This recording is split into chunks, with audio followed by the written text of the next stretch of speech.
Not compensating at all. No, definitely not. We're laughing because of like, I'm not even going to say actually. Let's just move on. My microphone seems to work. Is your microphone working, Mark? My microphone, my big microphone works very well. Yeah, I've got a nice big microphone. Picks up the sound really well. It makes me feel better in life. All right, everybody. Welcome to day 24. We are the final sprint, I guess. It's kind of like final week. It's the final week. Yeah. Oof. So it's been good. Can't believe it's been good. It's actually quite challenging. I give that. It's quite. I don't think necessarily the challenges, but like the commitment, being ready to do it. Like, I've enjoyed this, but equally, I'm quite looking forward to having my lunchtimes back. Yeah. I have like this is more work for Team MOT, but like there definitely needs to be like recaps of these. I think because there's a lot of good stuff, but like it's 30 threads to digest now. Whereas I feel like, I don't know, like a highlight video or some sort of infographic or something like that. We've got to do the would be cool. The sponsor challenges as well. I think we should come back, but maybe like space them a little bit. Not necessarily like nothing like massive, but I think something like just to make like the key highlights like digestible. Yeah, I agree. 30 days of tools report, like something like that. Yeah. Right. Let's crack on. So, if you've not seen the stream before, where have you been? What are you doing? Get on board.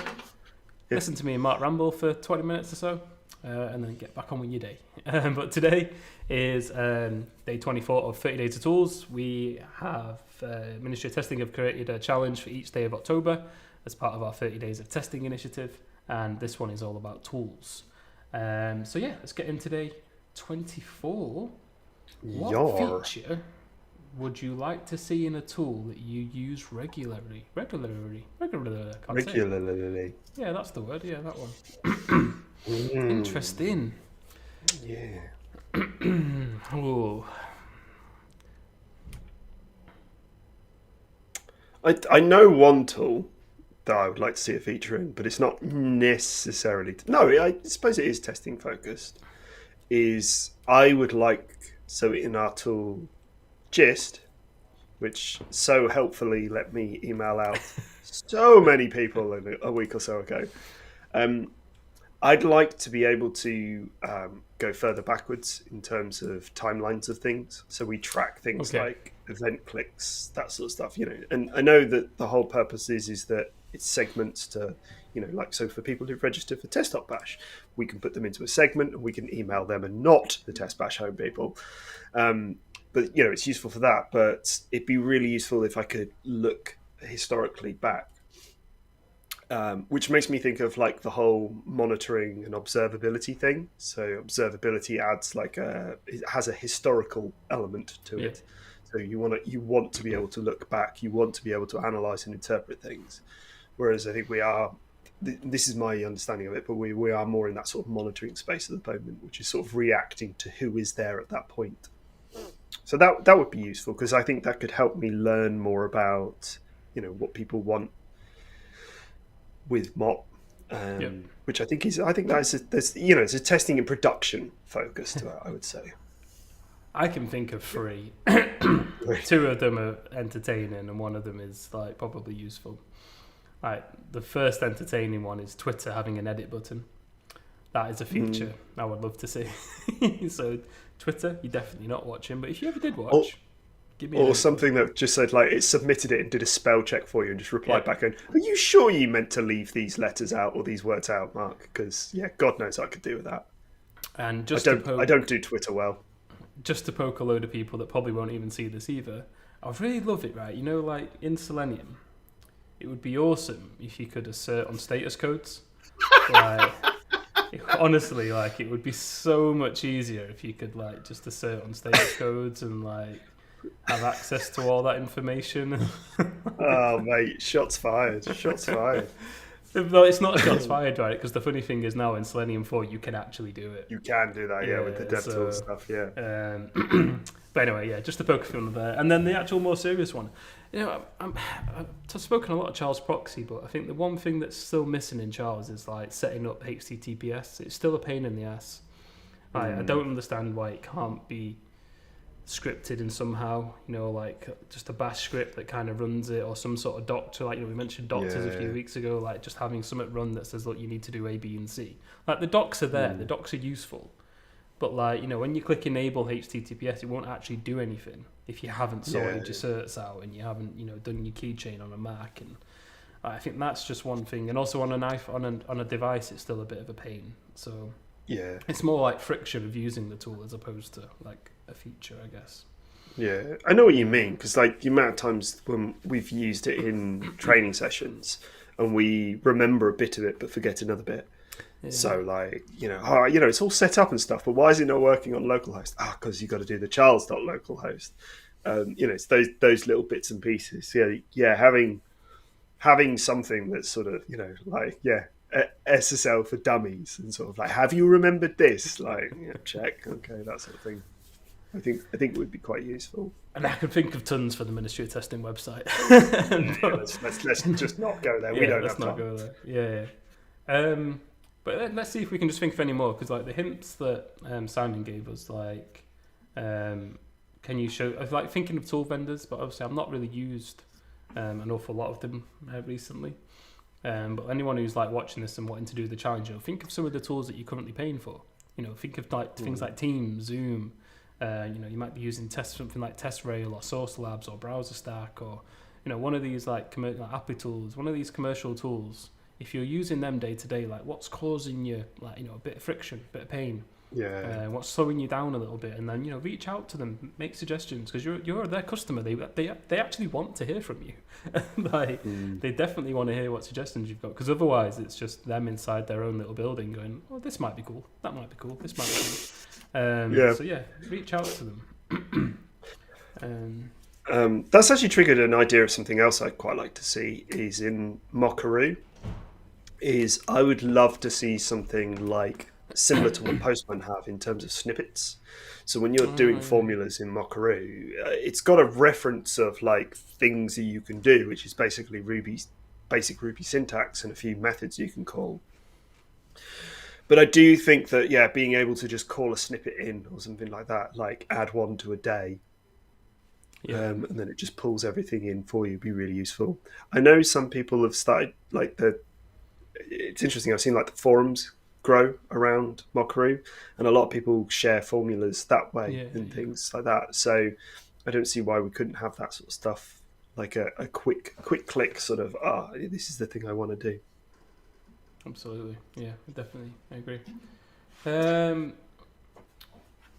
think that's it really. Like again, I think one thing I'd like to do on this stream, because like they are getting slightly engagement is dropping. We're very much aware of that, and we think there's lots of reasons why. But I just share a little bit of why we created like this question, and it really is about like reaching out to the tool developers, not just the commercial ones, the open source ones as well. Like they might never think of your idea, and somebody else might never tell them of your idea. So if you do have like something you're just like, I wish it could do this, I wish it could do that, just take the 5 minutes to ping a tweet, ping a LinkedIn, add something to the GitHub repo, email your customer support officer or whatever role it is if it's a commercial based tool. But like do the things we've said though, outline what you're after, explain why it would be useful. And then see if there is something they're willing to do, because like we have to. We don't really have like I don't see it as much, but like we really want to get this full circle where we're offering feedback and support to these to these tool creators, because that's how we're going to get better tools. It's how we're going to keep pushing and extending our abilities to test. It's interesting because there was a discussion on Twitter recently. I think Michael Bolton started it, which was sort of sharing a valid frustration about looking at some of the marketing stuff that you see from some tools and stuff. But I don't know if I necessarily agreed with the way forward, because I think the people who are making those decisions around what's all that sort of stuff's going on, it's because they don't know testing. But if no one's offering to talk to them about testing, I think hammering them and telling them they're wrong, but without offering an alternative, I think is probably not necessarily going to solve the problem. Yes, there are those people who are deliberately being like belligerent and like deliberately sort of poking the hornet's nest and stuff, for controversy, for publicity's sake and stuff. But actually, what we've witnessed is when we see people doing that and knowing they're doing that, it actually backfires on them quite quickly. So yeah, I agree. I think if we have better communication with these people, then help them understand how their tools sit in our contexts. Then I think maybe as well there won't be so much of this fear of like if I do talk to them, it's going to turn into a sales pitch as well. Because I think there's always that reticence as well. It's like if I contact them, then I'm on their list. And I mean, I remember getting harassed by HP because I showed a general interest in Quality Center once, and they phoned me every day at work. Nobody ever phoned me at work, and they phoned me every day at work. That doesn't make me want to get in touch back. So I think it's a two-way street. It's the same sort of saying to the vendors as well is make a space for this to have those conversations. That's not necessarily a point at which you're using it to promote sales, because the feedback you'll get will help eventually. And I think there's mentality is not the right word, I don't think, but you kind of expect an element of marketing-esque, when you're watching any kind of like tool commercial talk, for example. Like there's always going to be there, but it doesn't mean that there's not going to be like nuggets of useful things in there. Like I've just been reminded, I don't know if I sent it to you, I think I forgot, but looking at one of our sponsors, Test Rigger, I saw their CEO on LinkedIn yesterday, or the day before, talking about BDD 2.0. And my immediate reaction was like, what is that? Like, that sounds like complete marketing spiel. But then I actually, being serious though, if I think about it a little bit more, why isn't there a version 2 of BDD? Like, was the first one so perfect? So, I know it's being used as a, like an angle to get people to, like a hook to get people in. But actually, on reflection, there could be some really useful, improvements to BDD 1. There might not be. It might all be about automating with Gherkin and whatever. But, like, your immediate reaction is like, no. But actually, if you are doing Gherkin, this is a tool that's spending lots of money, to build tools to support Gherkin. Like, there might be something interesting in it. It might not be, but like there might be. I've always in the past I've always been like, no, like just no. Honestly, you sent it to me, and I was you sent it to me on a Friday afternoon. I was like, I would like a peaceful, nice, non-irritated weekend. But you're right, actually. I didn't look at it and dig into it. Similarly as well, I remember seeing a webinar from another vendor that I'd never come across before, but this webinar just popped up, and it was like they were having a celebration for retiring their QA team. I remember that because they're just doing automation and stuff, which it's that sort of element of, again, is that quite buzzwordy and stuff? Have they really done that, or is it a case of we've retired them because they're now all quality engineers? Like thinking about like what Alan's talking about, a lot Alan Page talks about in modern testing. They're no longer doing that because they're actually helping the team in these other ways. So I think maybe my own personal biases get in the way. So it's something we all need to be aware of. It's also one important thing, like we are going to put a lot of investment into this next year in terms of like time, because I think it's also because they don't have another way, because they're not so ingrained in the community as perhaps they would want to be. Not just our community, many of them. And a lot of them don't have their own yet, which obviously I know a lot of them are working on, which is awesome as well. But if we can help them have their way in where they can, actually not have to talk in like, the marketing-esque all the time. Obviously they'll still do that. But if we can build another way where they can be a bit more open and honest, and actually, no, open and honest is not the right word, just a bit more, tester talk, let's say. I can't think of the right word. But, talking the language we're all kind of comfortable and used to. I think we can get some really interesting things there, and I think we can answer some of these questions about, features that are missing and tools we'd love to see. Once we get that kind of discussion going, I think we can be some interesting things there, and I think it's about time we do it, because Like, people might be listening to me now going, yeah, but you get sponsors, they pay for your events and stuff. Yeah, and they do. But also there's more and more of them every year. They're not going away. There's more and more tools coming every year. And they are going to impact our industry. And I think it's about time that we, made sure that that's a two-ended conversation with, hands-on users and the community, and then the actual, developers of these tools themselves. And some companies have been doing that for years, Source Labs, one for, been sponsoring MOT for years, and I know a lot of their team are very ingrained in the community, and I know for a fact that they get a lot of, insight from being part of that. TestRail would be the same, I think. But anyway. And it's the same with how they support the open source communities as well. Absolutely. And get involved in those. Yeah. So let's have a look. We've only got a couple of responses for today. It's our usual awesome Christoph and Mickey who are keeping on top of everything, which is nice.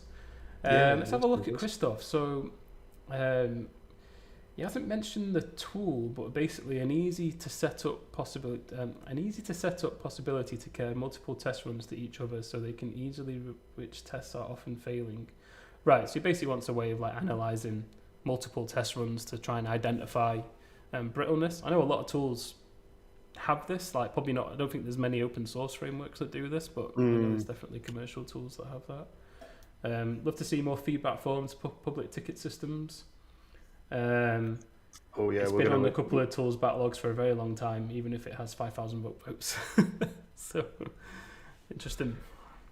Yeah. The whole rerun thing, I think Google did a blog. It was a really extensive blog about their whole system they built to detect brittle and flakiness, and it basically just pulled them out. It just pulled it out of the whole run, and then it sat there until someone went and reviewed it. Like a quarantine sort of style. Yeah, I remember reading that. And I know, but then I know some other tools try and rerun it multiple times, and then the whole build fails. I think Google's was quite nice, sophisticated, but I imagine the amount of money and engineering that had gone into that was probably very big. Oh, Mark, I'll let you do this one, you big Jira fanboy. Where did you hear that? Slanderous lies. A native Jira dark mode. Right, I'm gonna say this outside at the moment and stuff. As much as I do like dark mode in applications, I do not see what the obsession with it is at the moment. It's like every tool at the moment is we've got a dark mode now, and I know you've mentioned it as well. I understand if you were you started from a dark mode perspective, and then you were we've added a theme in to increase the contrast and make it more accessible. But I have this feeling that dark mode doesn't make things more accessible. I think it makes it worse. And I don't understand it. I don't understand it. Yes, it looks cooler done, but... Cooler, I think there's people, there's a few benefits. I think the key thing that I can tell you about what I'm doing is re-architecting, that's probably not the right word, refactoring all our CSS. And because I've been learning a lot about CSS, you essentially get dark mode for free. Right, because right now a lot of our CSS has hard-coded colors and so forth. If I pull them out into variables, and then I can have there's a new property tag which is basically is dark mode enabled on the browser, and if so, I can change all those colors to be different, which basically gives me dark mode for free. And then the second step would be to add a little button, but this is purely the one I'm trying to get to is purely system based, so there will be no toggle. It's purely based on your browser, but then in the future I'd like to add the toggle as well. But I think it's just become easier. I think that's why we're seeing more of it. It's become a lot easier just to have it. It's the fact that it's my phone updated it. It's now you can do things in dark mode. Great, I don't need this. Now I have to go through I need to go through and update all of my apps and stuff to tell them to stop doing this sort of stuff, or because it's either ignoring the system setting or something like that. And then Mac did it as well, and I was just sort of I don't understand it. But that said, it is a personal preference, each their own and stuff. It's not, it isn't harming me. So there was something I was trying to get into dark. I think it was Chrome. I think I tried to get Chrome in dark mode, and it wasn't a thing. Or Chrome's Gmail, already I dark. can't remember anyway. Chrome is already dark enough as it is. Anyway, you've seen all the stuff on Twitter later of hoovering up your data. That's bad. Well, anyway, let's read Mickey's response. So as I've actually worked for a company that built a Jira extension, and You're right in that, displaying everything properly in dark mode is tricky because you've got all these extensions and stuff that are added on as well. It actually becomes quite complex when you have, because Jira is not just a project management system, it's an ecosystem. Like there's so much to it in terms of features, but so much in terms of people who rely on it as a marketplace, as a place for their business, and the applications they create, and all those sort of bits as well. Like trying to manage all of that can be quite complex. I remember they did a UI rebrand from one version to another, and it was a real headache. So I wonder if maybe that's what's slowed them down a little bit. But who knows? Maybe going dark mode would get developers to actually assign things and put comments in more. He says sarcastically. 6,000 votes. Yeah, that's crazy. Which I think is interesting because that kind of connects to what Christoph was saying. Is just loads of votes for then it gets ignored. Which is interesting. Again, is interesting because like Richard and I, we've talked a lot, as a team, we've talked a lot about creating our own roadmap and making that public. And some of the feedback we've got from people on the tool directory and stuff, we've been factoring that in. But yeah, it's the first temptation was to throw everything into there. But actually, it was sort of like, no, we need clear goals first to put what we want to put in the roadmap and stuff. Because the last thing you want to do is throw so much stuff in that, just because that gets voted loads, but it just gets knocked down the backlog all the time because other stuff is more interesting. That doesn't make you really want to engage with tools like that if you're like, well, I don't feel like my voice is actually being heard. So something we'll have to keep in mind if we're absolutely. Yeah, that's like I think we said we had a chat. Like, if you just dump everything that we currently have in it, it would just be information overload. You get absolutely no engagement. Like you just get people reading, just voting for the hell of it. But yeah, like definitely, I do like the idea of moving to this. But at least a suggestion to start with, and then hopefully, voting and prioritization based on what the community actually wants us to be building and seeing. I think the important thing the important thing is what you said. It's while the community might be wanting things, they might not be aware of, potentially where, I or we want to take MOT, which obviously has an impact too. Anyway, day 25. I like day 25. This is a great one. I think I created this. That's why I'm so happy about it. Yes. Yeah, this is your one, yeah. So produce your own tool timeline is today's challenge. So the idea here is to basically take us on your journey of your career. What tool did you start with? Where did you move through, and then kind of where are you at right now? So yeah, I'll kick us off then. Go on then. So try and remember all this in the right order.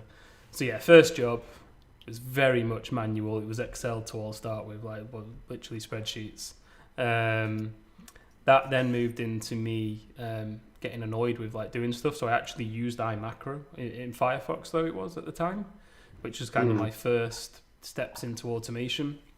That then took me to Selenium in C#. The reason it was in C# is I used to do some hacking based things on the internet. So the early language I learned was C#. And I used to build little tools in C#. Well, actually, I built them in VB, but the progression to C# was nice. So that started with Selenium C#. From there, I moved to kind of a command line bit job, which was testing railway signal systems, and all that was low level messaging. So it was more in the terminal. So I started using a tool called Putty quite extensively.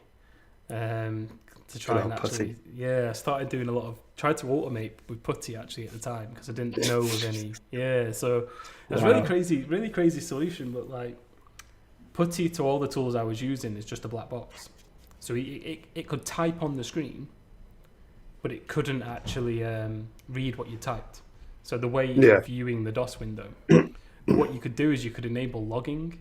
So then I'd open the logs in another tool and stream the logs into my code to see the responses from the commands that I'd set. And nice. That's kind of how we ran through stuff. So yeah, a lot of Putty there. Then I went back to the consultancy. So then there was a lot more Selenium again, but moved to Java. I can't remember when I made the shift to Java and why. Might have been purely for that job. Honestly can't remember, but I shifted to Java a lot, and then I started doing a bit more Rest Assured because we had a little API project, which was nice. Then I moved more Selenium, predominantly Selenium in that job, really heavy UI, and then back into another, started with Selenium, but then that's really where exploratory testing became like really popular for me. So started using a lot of the like extensions in Chrome and started doing a lot more dev tools and based stuff. Again, there was still a lot of automation around. That was C# again actually, so NUnit, the REST Sharp project, Selenium again. And then moved on again, stuck with Selenium pretty much throughout most of that. After that, back to Java again for contracting. And then after that was O2, which stayed for ages. So, O2 was Appium. Started using Appy tools there as well. Doing a lot of Charles Proxy because it was all mobile. And like Xcode, that's the horrible world of Xcode. That was fun. Android Debugger Bridge, because it really got, again, really utilising Android. There was things like Visor, Chrome Inspector, Web Inspector on Safari. There was a lot of stuff going on, and then the CI tools around apps. So Test Fairy was quite popular for us at the time.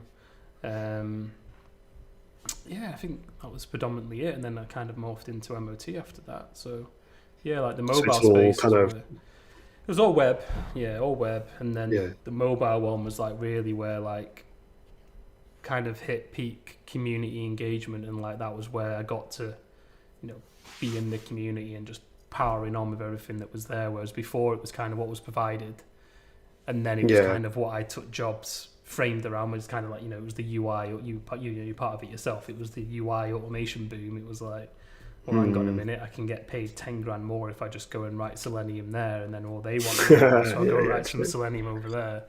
True. So could dig deeper, like TestNG, all the different frameworks, but predominantly just building web automation. And then, as I said, as there's community involved, my education involved, started doing more in the JavaScript layer, in the API layer, but predominantly it was around the mobile website that we built. And O2 was really the one where I got to apply everything, and that was like awesome. So that's probably my timeline. Nice. I'm trying to think. I'm sort of like, that's interesting. What the hell am I going to do for mine? Because mine's sort of weird. Because, well, not weird, but it's there's two streams. So there's like work, and then there's always projects. There's always little personal projects that I've been working on.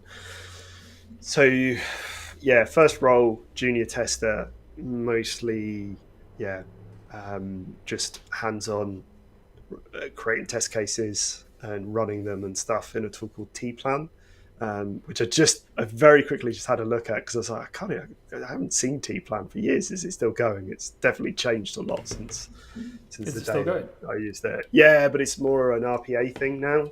Right. Or that's the way they've branded them, whereas it wasn't that. It was yes, I am writing a book. Thank you to remind me. Say about the book. I was going to get there. I was going to say the book is a conclusion. If you want the timeline, you can read my book. I finished chapter 10 last night.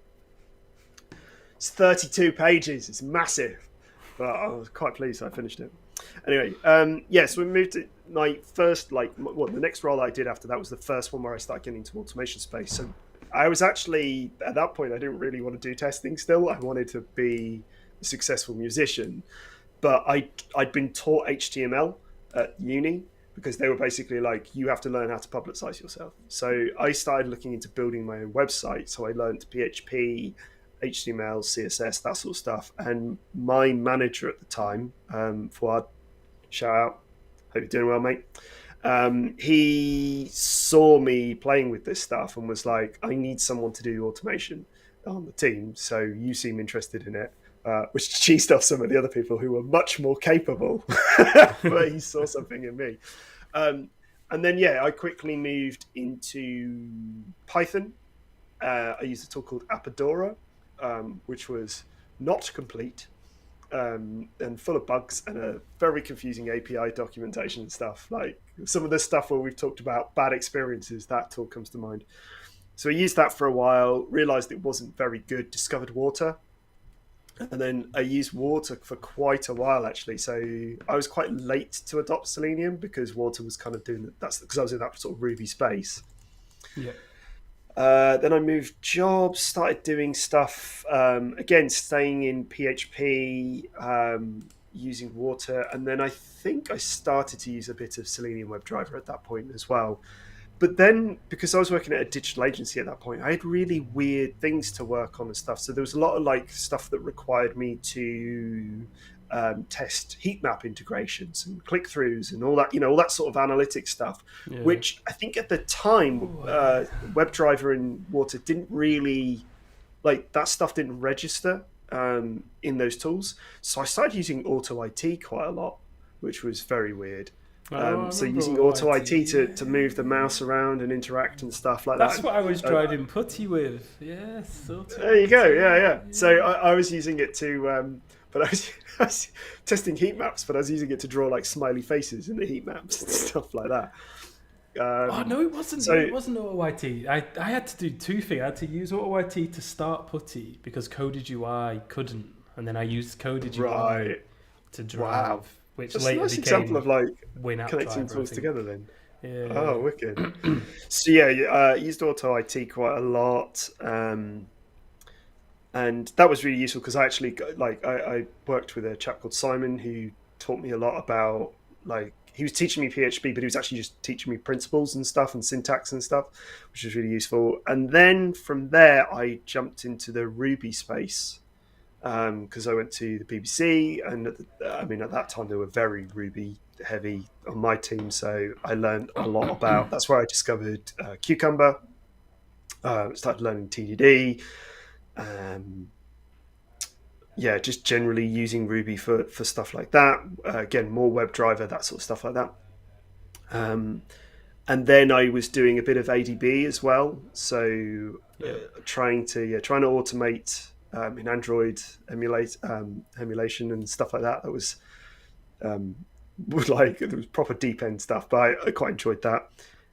And then I started picking up projects on the side. So I started doing work by myself and things. So I started to write a video game, which was going to be called Versus, which I'm thinking I might pick up after the book. Actually, I might go back to. Okay.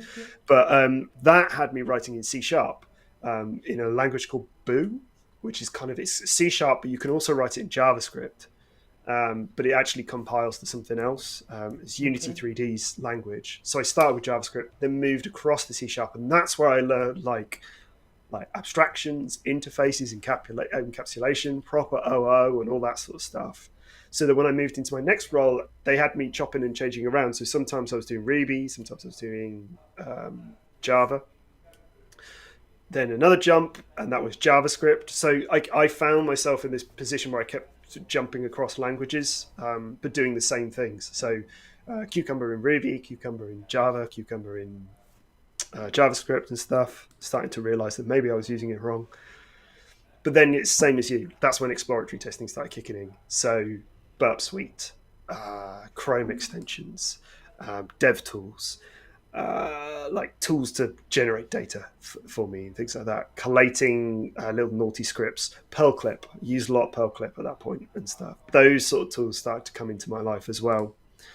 And then I would say just going forward for quite a while, it was this mix of sometimes it was JavaScript, sometimes it was Java. But then I discovered API testing. So it was, again, the same sort of languages, Java, C#, JavaScript, Ruby, but focusing on HTTP layer. So that was like Rest Assured, Spring, Supertest, that sort of stuff. And then I started building RESTful Booker platform, and I learned unit testing and test-driven design and all that sort of stuff. So like a lot of React as well, and how to build those things, which again I kind of learned from pairing with developers and stuff. It's sort of this weird mishmash of master of none, but I'm quite comfortable with a lot of different languages and stuff. I could blag it, but I never identify as a dev.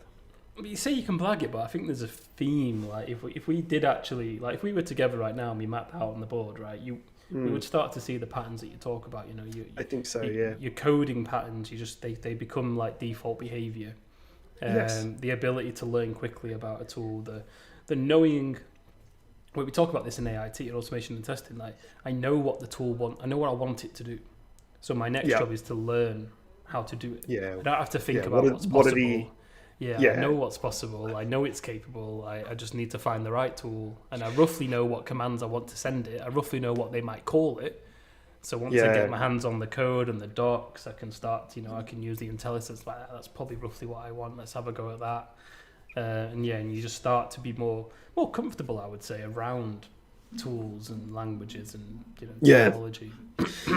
Yeah, absolutely. Which reminded me, I forgot to move on to now. So in the world of MOT, so it's Atom, it's Ruby, it's Rails, it's Capybara, it's RSpec. We've got a little bit of API tools, like we've got HTTP Party. We've got the Data Factory, we've got Faker, there's lots of stuff going on, and then we've got it's all Heroku, which to be honest I don't do a lot with, but it's in. We've got CodeShip for our CI/CD stuff. There's lots of stuff, and then you've got all the integrations with third-party APIs, plugins, Bootstrap. So when you actually do sit down and just give yourself kind of relentless, chance, it just becomes insane. But you're right, joking about the book and stuff, but a lot of the tools that I've learned that I'm comfortable with are put into the book. But actually, I forgot to mention Jmeter. So I started using Jmeter quite a lot early on. So I got lumped with performance testing. And it's interesting, actually, looking back on my career, a lot of what I've learned is from making the mistakes. All the mistakes, I've done them. So now I'm sort of at this point where I'm I can talk about how to do it because I know I have anecdotes and stories of all the ways that you shouldn't do it. And it's the same with performance testing as well. But I've used Jmeter a lot throughout my career as well.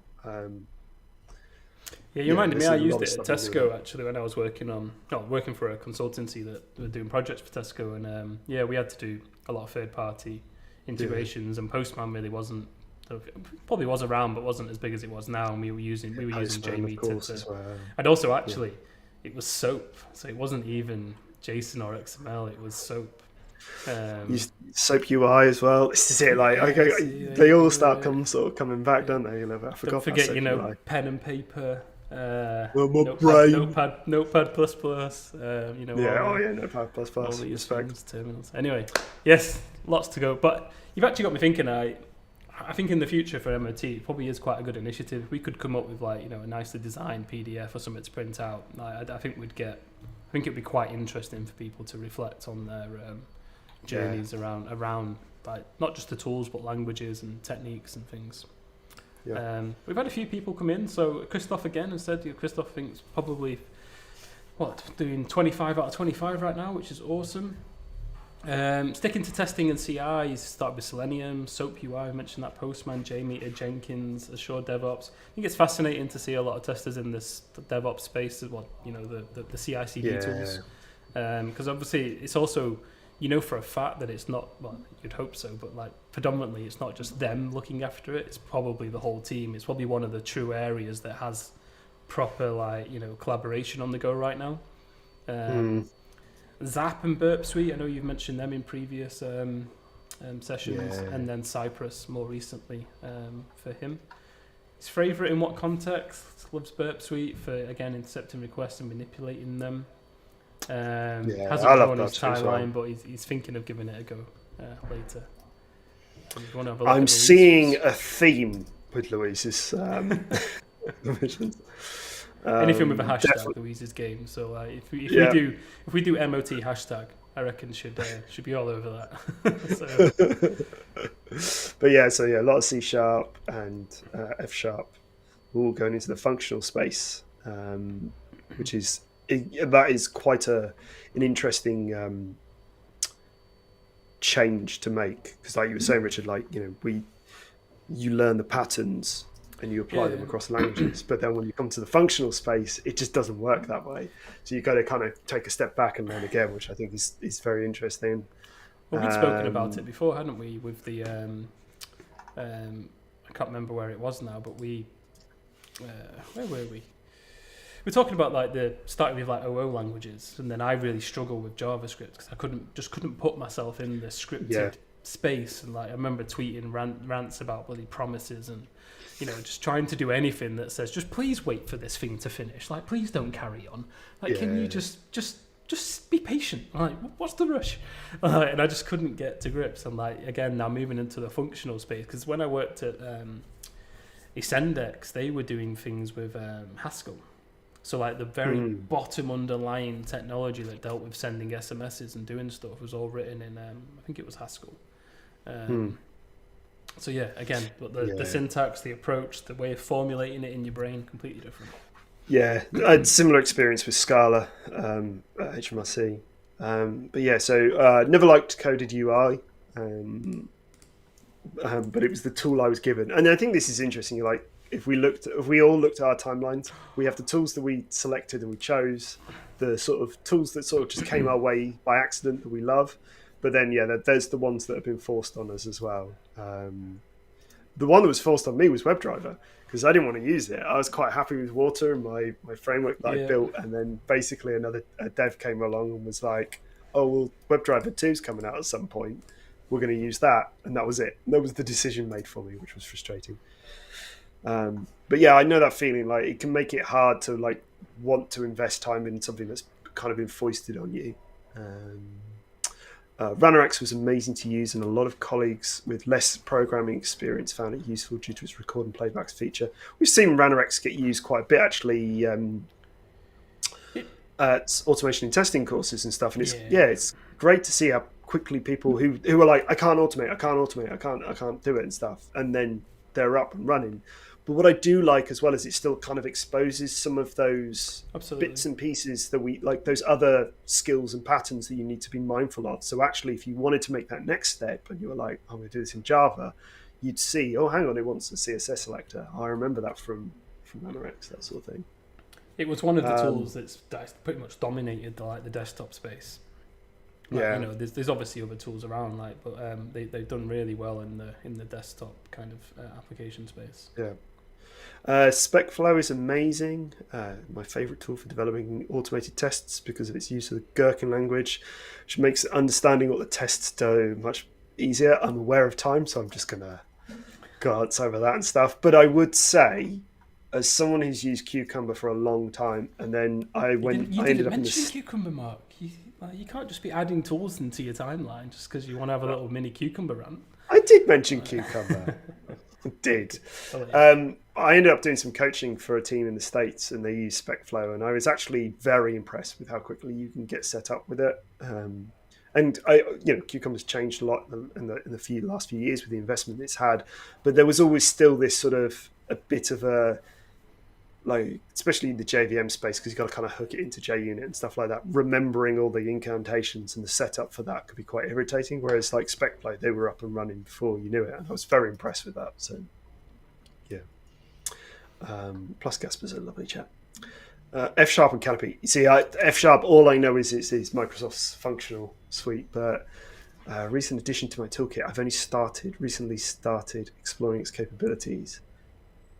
Yeah, so it's been a challenge. It's the first time I've worked on writing automated tests in a different programming language. And that's it. Like, it's not just a different programming language, it's a different mindset behind the language as well, if you're going down the functional space. My secret hack was that I would write the code so that it worked, but it was so terrible that my dev would take a look at it the next morning in a pull request and go, it's really good, Mark, great effort, but I've completely rewrote it for you. And I'd be like, good, you did it for me. Cool. I think that's it, and again, Louise mentions the adaptability, the moving around. Again, if you hadn't learnt this, I would struggle with that. I think there's a lot of that relationships in there. And I just Googled functional languages. It was Erlang, not Haskell. Erlang. It was Erlang that they were looking to do a lot of stuff with. And I remember being involved because they paid for, I think, one of the founders of Erlang. He came to our office to like do something. I think we all went for, it's like a Friday tech thing. And I remember like watching the guy demo and stuff, and I was like, what? But I learned loads of things about it though, like how it's kind of like Erlang is at the core of most of our like SMS like kind of call communication software. So I can't remember the name of them now, but the big telecom company, not Nokia, but one of them like that. Yeah, they like BT. No, it's one of the manufacturers. Like all their Ericsson. Might be, yeah. All their equipment that's on the mast and stuff all pretty much runs Erlang just because of its speed. Like apparently it's just insanely rapid. But anyway, I'm not going to talk about Erlang because I'm definitely not qualified to do so. So, right, quite a lengthy stream there. Hopefully lots of interesting conversations. Yeah, exactly. It was I enjoyed it a lot. Just reflecting, I think, just on like journey of tools and the good old days. Good old days. But also it shows that there's a lot to be done still. As talking about the tool directory briefly, there's a lot of stuff to be done to make people aware of these tools. There's a lot of knowledge, there's a lot of experience that you don't get. Like if you just like take Louise's story just very briefly, like if you just chucked F# at her and said, "Here, use this," like I don't think enough effort goes into people to go, actually you can't just dive into that world. We do it, we talked about this in AIT. We don't just right here learn Java. It's right, learn the basics of programming, like learn the keywords, like learn that, and then jump on to like the basics of a little simpler tool, and then move into something else. And then you're like, there's got to be a journey. And I think a lot of experienced people now, like and I'm not criticizing, it's a real struggle to like roll back, like to think of like why is that easy for me? Like what have I learned? What have I done that's like that journey? And like to basically break that down to teach someone else is tough. It's real difficult. Divyang Raval once called it the curse of knowledge. Is that once you understand it, you see it as an amorphous blob. You don't see it as a linear thing. Yeah. And that's the tricky thing about teaching, is you've got to turn it from that into a linear thing. Exactly. Well, teaching well, I would say, like you can just you could just go into the level you're at right now and be like, boom, here's how you do everything in Canopy and F#. But if you want your students to actually grasp it, you've got to take them on the journey to be in a position to even have an attempt at grasping it. Excellent. Well, so tomorrow, you're not going to be with me tomorrow, are you? I hope to. Okay. I hope to, and I just might not be my professional best, as I am going to a beer festival tonight. I'm going out to my first big thing in like 2 years. I'm a little nervous, but I'm looking forward to it. And I'm wearing my New Zealand beer brewery. Was it Fortune? Was it? What was it called? Yeah, Fortune Favours or Flavours. Fortune Favours, yeah. It's good. As New Zealand got trounced by England. I was going to say it was when the rugby was on, wasn't it? Yeah. Should we say something? We should just leave. We should just leave. And I might not be in a good state because I just remembered I got my flu jab in 40 minutes. So 40 minutes. Let's see. Oh, you'll be fine by then. 24 hours, you'll be fine. Or we'll make one person between us. Yeah, one of us will be there. It will be earlier though, obviously, because tomorrow is workshop, so we will be here at 11:15 or 11:15. Yep, absolutely. Apart from that, happy challenges. Remember, you don't have to do more now. You can go back, do some more whenever you like. But we look forward to picking up some more of the responses afterwards, and have a great day. We'll see you later, everyone.